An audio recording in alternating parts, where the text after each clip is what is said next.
বর্তমানের ম্যাক্সিমাম জ্যোতিষীরা তারা কিন্তু খুব শর্টকাটে কাজ করতে গিয়ে অনেকেই খুব তাড়াতাড়ি কোথায় কোন গ্রহ কোন জায়গায় অবস্থান করছে এবং কোথায় দৃষ্টি দিচ্ছে এইটুকুনির মধ্যে সীমাবদ্ধ থাকছে। কারণ মানুষও খুব একটা তাদেরকে ফিস দিতে চায় না। কারণ একটা ফিস নিয়ে এত টাকা এত টাকা ফিস দিতে হবে, এই কারণে জ্যোতিষীরাও হয়তো তাদেরকে সম্পূর্ণ বলে না। কিন্তু কি জানেন তো, অ্যাস্ট্রোলজিতে এমন অনেক সিস্টেম আছে যেগুলো হয়তো অনেক জ্যোতিষী জানেন, জেনেও তারা বলেন না, কারণ তারা সঠিক ফিসটা পায় না। আবার কেউ কেউ হয়তো জানেনই না। ঠিক আছে, তো তাদের কাছে অল্পবিদ্যা ভয়ঙ্করী। তো সেই জায়গা থেকে দাঁড়িয়ে আমি এবার সেই সিস্টেমগুলো নিয়ে পরপর পরপর আলোচনা করব। যেমন আজকে আমি আলোচনা করব অবগাহার বা অবকহরা চক্র নিয়ে। এই অবগাহারা বা অবকহরা চক্র হচ্ছে একটা মানুষের জীবনের এমন একটা ব্লু প্রিন্ট যে ব্লু প্রিন্ট থেকে তার সমস্ত কিছু বেরিয়ে চলে আসে। প্রায় 70-80% তার কিন্তু মিলে যায়। এবং আমি যখন এই বিষয়টা প্রথম জানতে পারি, তখন এই বিষয়টা আমি বিভিন্ন জায়গায় রিসার্চ শুরু করি, এবং রিসার্চ করতে করতে আমি মেলাতে থাকি, রিকল করি নিজের পাস্ট লাইফ এবং আমার চোখের সামনে যাদের দেখেছি তাদেরকেও। তো এক্স্যাক্টলি সেই জায়গা থেকে দাঁড়িয়ে আমি নিজেও দেখতে পাই যে এই অবগাহড় এবং অবকাহড় চক্রের বিচার করাই হয় না, এবং এই অবকাহড় চক্রের মধ্যেই জন্মছকের 70-80% হিসেব বেরিয়ে যায়। বাকি অংশগুলো এরপরে পারস্পরিক সম্পর্ক আনুপাতে বিচার হয়, যেমন অষ্টবর্গ এবং অন্যান্য অংশগুলো।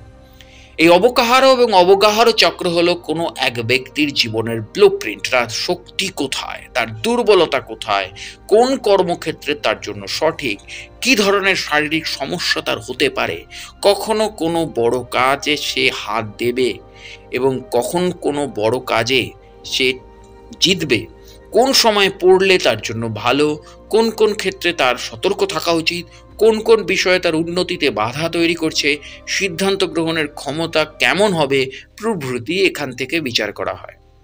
এবার এই অবগাহর এবং অবকাহরা চক্রের প্রথমে যাকে থাকে কোন নক্ষত্রে জন্ম হয়েছে। এখন প্রশ্ন হলো, কোনো একটি নির্দিষ্ট নক্ষত্রে জন্মগ্রহণ করা ব্যক্তির সাথে ওই একই নক্ষত্রে জন্মগ্রহণ করা সকল ব্যক্তির প্রভাব কি একই হবে? কখনোই না। কারণ আমরা জানি নক্ষত্রের চরণ, পায়া, বর্ণ এগুলো সব ডিফারেন্ট হয়। তো এক্স্যাক্টলি প্রতিটা নক্ষত্রের চরণ থাকে, প্রতিটা নক্ষত্রের পায়া থাকে, প্রতিটা নক্ষত্রের বর্ণ থাকে।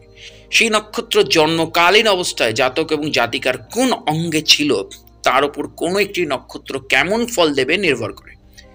আপনি যদি খুব সুন্দর করে এই ধরনের কোনো কিছু স্টাডি করেন, তাহলে দেখবেন যে পঞ্জিকা খুললেও দেখবেন যখন কোনো গোচর হয় তখন একটি দেহের ছবি দেওয়া হয়ে থাকে, এবং কোন অঙ্গে কেমনভাবে আসবে সেই অনুযায়ী ব্যবহারিক জীবনে কেমন প্রভাব আসবে লেখা থাকে। সেরকম নক্ষত্রের ক্ষেত্রেও হয়। কোনো এক জাতক বা জাতিকার ধরে নিন জ্যেষ্ঠা নক্ষত্রে জন্ম, এই নয় যে যতজন জ্যেষ্ঠা নক্ষত্রের আছে সবার এক প্রভাব হবে। নক্ষত্র নিয়ে যখন আমরা স্টাডি করি তখন এটা দেখতে পাই, এবং যখন আমাদের বিভিন্ন কনফারেন্সে এই বিষয়গুলো নিয়ে আলোচনা হয় তখন সেই নক্ষত্রের বৈশিষ্ট্যও বলা হয়, কিন্তু সেটা বিচারগত অবস্থায় প্রত্যেকের জন্য আলাদা ফল দেবে। কারণ আপনি এবং আপনার যে বন্ধু, যারা দুজনই একই নক্ষত্রের, তারা কিন্তু এক নন। আমাদের এই দুই বন্ধুর পরিস্থিতি এক নয়, অবস্থান এক নয়, জন্ম বছরও এক হলেও কখনো কখনো জন্ম বছর তাদের আলাদা হয়। তো প্রতি বছর আমরা দেখি পঞ্জিকাতে রাজা এবং মন্ত্রী এরকমভাবে লেখা থাকে, সেই বছর অনুপাতেও নক্ষত্র প্রভাব পরিবর্তন করে। একটি খুব সাধারণ বিষয় হলো যে পুষ্যা নক্ষত্রে মঙ্গল বা বুধ ভালো ফল দেয় না বলা হয়, কিন্তু যে বছর সেই জাতক বা জাতিকা জন্মগ্রহণ করছে সেই বছরের রাজা কোন গ্রহ ছিল এবং সেই বছরের মন্ত্রী কোন গ্রহ ছিল, জলাধিপতি কোন গ্রহ ছিল, শস্যাধিপতি কোন গ্রহ ছিল, সেই অনুপাতে পুষ্যা নক্ষত্র কেমন প্রভাব ছিল এবং জন্মকালীন অবস্থায় তার কোন অঙ্গে ছিল তার উপর নির্ভর করেই বলা সম্ভব মঙ্গল বা বুধ কোনো এক জাতক বা জাতিকার জীবনে কেমন ফল দেবে। সহজ অর্থে বললে আপনার যে সূর্যের যে অ্যালার্জি বা রোদে গেলেই যে অ্যালার্জি হয়, বা এই শীতের সকালে সুন্দর রোদ উপভোগ করছেন, যে রোদে অ্যালার্জি হতো এখন সেটাই আরাম দিচ্ছে, কারণ ঋতু পরিবর্তন হয়ে গেছে এবং অবস্থানের পরিবর্তন ঘটেছে এবং আকাশেরও পরিবর্তন ঘটেছে, তাই নক্ষত্রের সাথে অনেক কিছুই পরিবর্তন ঘটেছে। তো এক্স্যাক্টলি এইগুলোই দেখতে হয়। কেন কোন আয়নে জন্ম হয়েছে সেটা দেখতে হয়, অর্থাৎ উত্তরায়ণ না দক্ষিণায়ন, আর সেই অনুপাতেই প্রভাব পরিবর্তন হবে। এবার বাংলার কোন মাসে জন্মগ্রহণ করা হয় সেটাও দেখা হয়, কারণ সেই মাস কি অধিকন্তু মাস ছিল নাকি না প্রভৃতির উপর নির্ভর করে নক্ষত্র প্রভাব পাল্টে যায়। অর্থাৎ একই নক্ষত্রে জন্মগ্রহণ করা 10 জন জাতক জাতিকা আসলে বিচারগতভাবে প্রত্যেকের পৃথক পৃথকভাবে ফল দেখতে পাওয়া সম্ভব হয়। এরপর আসে চরণ। সূর্যোদয় থেকে সূর্যাস্ত এই সময় কালকে 4 ভাগে ভাগ করা হয়। অর্থাৎ নক্ষত্রের চরণ যখন আমরা দেখতে বসি তখন আমরা দেখি 4টে চরণ নক্ষত্র পেয়ে থাকে, জন্মকালীন নক্ষত্র। তো এই নক্ষত্রের যে চরণ ভাগ হয়, এই চরণকে ভাগ করা হয় কোনো একটা দিনের যে নক্ষত্র রয়েছে। সূর্যোদয় থেকে সূর্যাস্ত নক্ষত্র প্রতিদিন কিন্তু পরিবর্তিত হয়, তো সেই জায়গা থেকে দাঁড়িয়ে নক্ষত্র ফিক্সড নয়। এই কারণেই সময় বা জন্মকালীন দিনটা প্রয়োজন অনেক বেশি ইম্পর্টেন্ট হয়, কারণ নক্ষত্রের চরণটাও বের করতে হয় এবং লগ্নটাও বের করতে হয়, কারণ এটা আন্তির ওপর ডিপেন্ড করে, বার্ষিক গতি নয়।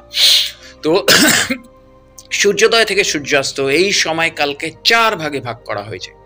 ধরা যাক কোনো এক জাতক সারাদিন পড়াশোনা করছে, সে প্রচণ্ড মেধাবী, কিন্তু সেই জাতক সারাদিন পড়ছে ঠিকই কিন্তু ভুলে যাচ্ছে। অথচ সেই জাতকই যখন রাতে পড়ছে তখন সে সুন্দর মনে রাখতে পারছে, কারণ হলো এই চরণ। এবং এটা আমার নিজের ক্ষেত্রেও সারা জীবন ঘটেছে।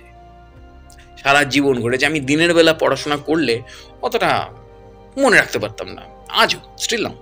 আমি রাত্রিবেলা পড়াশোনা করলে প্রচণ্ড মনে রাখি এবং সেটার গভীরে চলে যাই। এবং এক্স্যাক্টলি এই জায়গা থেকে দাঁড়িয়ে আমি আমার নক্ষত্র নিয়েও বলবো। তো অথচ সে রাতে সুন্দর মনে রাখতে পারছে, কারণ হলো এই চরণের অবস্থান নির্ণয় করে কোন সময় আপনার যে ক্ষমতা রয়েছে তা উপযুক্তভাবে কাজে লাগাতে পারবেন। এই চরণ আবার একজনের নম্রতা এবং উগ্রতাকেও নির্দেশ করে। এইখানেই আমি আমার নক্ষত্র নিয়ে আলোচনা করব, কারণ আমার নক্ষত্র পূর্ব ভাদ্রপদ। তো পূর্ব ভাদ্রপদের 2য় আর 3য় চরণ আমার জন্ম। তো সেই জায়গা থেকে দাঁড়িয়ে এই পূর্ব ভাদ্রপদের যারা শান্ত, তো তারা সেই সময় খুব শান্ত হয়ে যায়। যে যা বলুক খারাপ লাগলেও তারা কিছু বলবে না এবং নিজেকে সেখান থেকে সরিয়ে নেবে, হয়তো দূরত্ব তৈরি করে দেবে। কিন্তু এরাই যদি উগ্র হয়ে যায় তখন সামনে কে থাকবে সেটা বিচার করবে না। এদের মাঝামাঝি কোনো অবস্থান নেই, হয় শান্ত, বিনম্র এবং উগ্র, এরকমই হয়।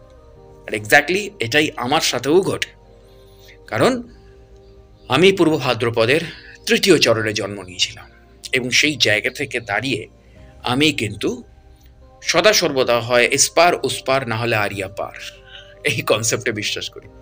হয় কোনো জায়গা থেকে নিজেকে যদি সরিয়ে নিয়ে শান্ত মনে ঝগড়া করতে, অশান্তি করতে বা বিতর্কে যেতে ইচ্ছা করছে না, সেখান থেকে আমি নিজেকে সরিয়ে নিই, পুরো আলুপ করে নিই। আর যদি মনে হয় এখানে কিছু বলার প্রয়োজন আছে, সেখানে আমি কিন্তু নেতা, মন্ত্রী, ক্রিমিনাল, আইনের লোক, প্রশাসনের লোক কাউকে দেখি না। যেটা সত্য সেটা সত্য, যেটা অন্যায় সেটা অন্যায়। আমার কাছে যেটা ন্যায় মনে হয়েছে, যেটা মানুষের স্বার্থে প্রয়োজন, সেটাকেই করেছি বা সেটাকেই বলেছি।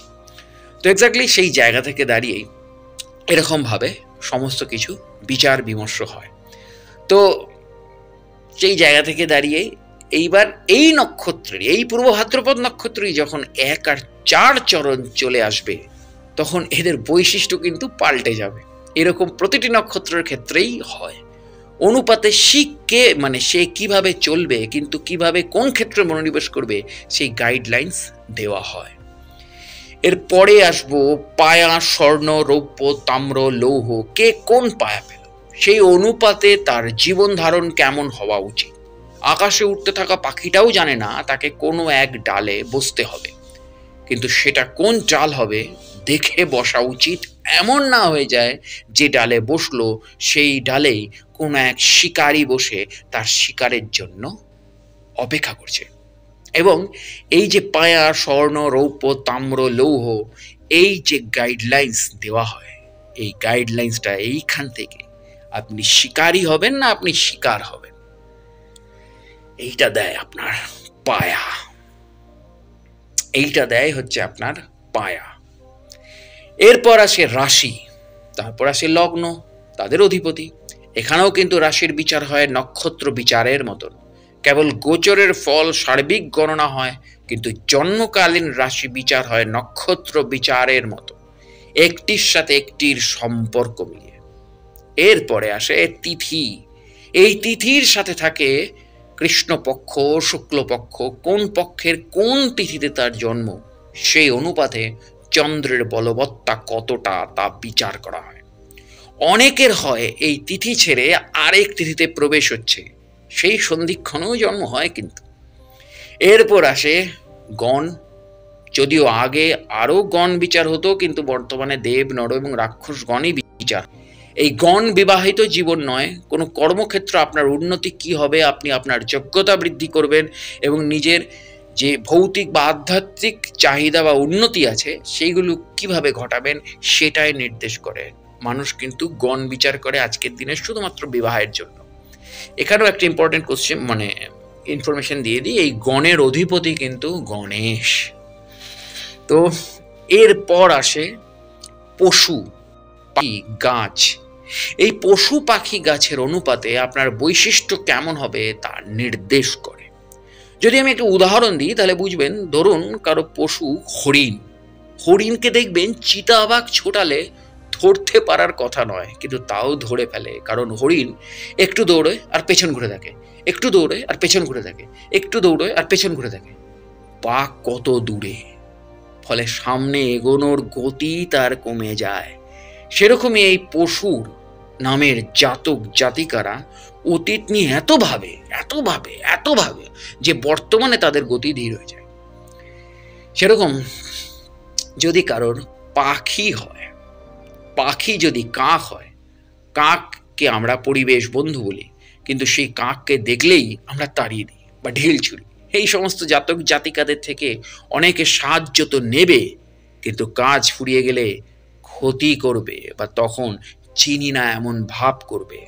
তো সেই কাজ ফুরলেই কাজী, এই কি জানো, কাজের সময় কাজী, কাজ ফুরলেই পাঁজি। তো এই কাক যাদের জন্মের সময় যারা এই পাখি হিসেবে পেয়েছেন তাদের জীবনটা এইরকম। এই ক্ষেত্রে কি করতে হবে, কিভাবে চলতে হবে সেটা নির্দেশনা দেয় এই অবকাহারা চক্র। এই পশু, পাখি, গাছ এখান থেকে জীবন কখন কিভাবে উন্নতি আসবে সেটাও বিচার হয়, এবং সেই ক্ষেত্রে কি কি বাধা আসবে, কিভাবে সেই বাধা থেকে উত্তীর্ণ হওয়া যায় সেই বিচারও করা হয়। পশু, পাখি, গাছের অধিপতি তো গ্রহ জন্মকালীন কোথায় বসে নক্ষত্র অনুপাতে কি সম্পর্ক প্রভাব তৈরি করছে সেটা বিচার্য। এরপর আসে করণ। কোন করণে জন্ম, সেই করণের অধিপতি কোন নক্ষত্রে কত ডিগ্রিতে বসলো সেই অনুপাতে করণের প্রভাব পরিবর্তনশীল হয়। এই করণ ছাড়া বিচার অসম্পূর্ণ। এরপর থাকে যোগী গ্রহ, সদৃশ যোগী, অবযোগী। কোন ক্ষেত্রে আপনি জোর দিলে উন্নতি হবে সেটার পরিষ্কার ধারণা এই গ্রহ, যোগী গ্রহ, অবযোগী গ্রহ, সদৃশ যোগী এসব থেকে দেখা হয়। কারণ করণ হচ্ছে কি আপনার জন্মের কারণ, আর এই যোগী হচ্ছে যে পরিবারের দায়িত্বের জন্য কেউ হয়তো পড়তে পারেনি, চাকরি করতে হচ্ছে, কিন্তু সে তার জ্ঞান অর্জন করা বন্ধ করেনি। একদিন তার সিনিয়র এসে বই দেখে জানতে পারলো তার কথা, তারপর সেই তাকে তার অসম্পূর্ণ পড়া সম্পূর্ণ করার ব্যবস্থা করে দিল। এই যে টার্নিং পয়েন্ট, এই টার্নিং পয়েন্টগুলো বিচার করা হয় এই যোগী, অবযোগী, সদৃশ যোগী এইসব গ্রহগুলো থেকে। কিন্তু আমরা সমস্যা আসলে প্রতিকার করতে ব্যস্ত হয়ে যাই, টোটকা করতে ব্যস্ত হয়ে যাই, এমনিতেও হতে পারবো যে সমস্যা এসেছে এটা আপনার মূল লক্ষ্য অবধি বা জীবনের কিছু প্রাপ্ত করার জন্য ছিল। প্রতিকার করে যেটা হলো, এক সমস্যা থেকে অন্য সমস্যা আসতে থাকলো। হ্যাঁ, যদি দেখা যায় বাস্তবেই পরিহার দরকার, অবশ্যই করুন। কিন্তু যদি সেটা না হয়, তাহলে সারা জীবন প্রতিকার করে যাবেন। যাদের এগোনোর তারা এগিয়ে যাবে, আর আপনি যেখানে বসে থাকেন সেখানে বসেই থাকবেন। এরপর আসে আত্মাকারক গ্রহ, আমাত্মাকারক, ভাতৃকারক গ্রহ। সব থেকে বেশি ডিগ্রি পাওয়া গ্রহ হয় আত্মাকারক গ্রহ, তার থেকে কম অমাত্যকারক এবং তার থেকে কম ভাতৃকারক। এই ভাতৃকারক গ্রহ যেখানে বসবে, যদি অবগাহারা অবকহরা চক্র অনুপাতে ভালো স্থানে না থাকে, মূল সমস্যা এখান থেকে উঠবে। বাড়িতে যখন ঘন ঘন উই হয়, তখন যারা স্প্রে করে তাদের ডাকলে দেখবেন তারা খুঁজে বের করে মূল উৎস কোথায়, সেখানে গর্ত করে ওষুধ ঢালে। এখানেও তেমনই এই ভাতৃকারক অবস্থান থেকেই সম্পূর্ণ চার্টে কেমন সমস্যা তৈরি হচ্ছে তা বিচার্য হয়। এই জায়গায় ঠিক না হলে কেবল একটা সমস্যা সাময়িক ঠিক হতে পারে, কিন্তু সম্পূর্ণ হবে না। এছাড়াও দেখা হয় নিত্যযোগ, অঙ্গে দ্বিতীয়নের অবস্থান, এগুলিও দেখা হয়। এগুলো নিয়ে আবারও আসছি, কারণ এই সিরিজ আমার চলতে থাকবে, আরও ডিটেলসে আসব। দেশ বিদেশের বিভিন্ন বিখ্যাত জার্নালের আলোচনাও করব, দেশ বিদেশের বিভিন্ন সায়েন্টিফিক অ্যাস্ট্রোলজিক্যাল মেথডসেরও আলোচনা করব। শুনুন, জ্যোতিষ কোনো মূর্খবিদ্যা নয়। জ্যোতিষ একটা সায়েন্স, একটা বিজ্ঞান, এবং জ্যোতিষ সমস্ত ক্ষেত্রে প্রচুর গুরুত্বপূর্ণ। তো অবশ্যই জুড়ে থাকুন আমার চ্যানেল এবং পেজের সাথে।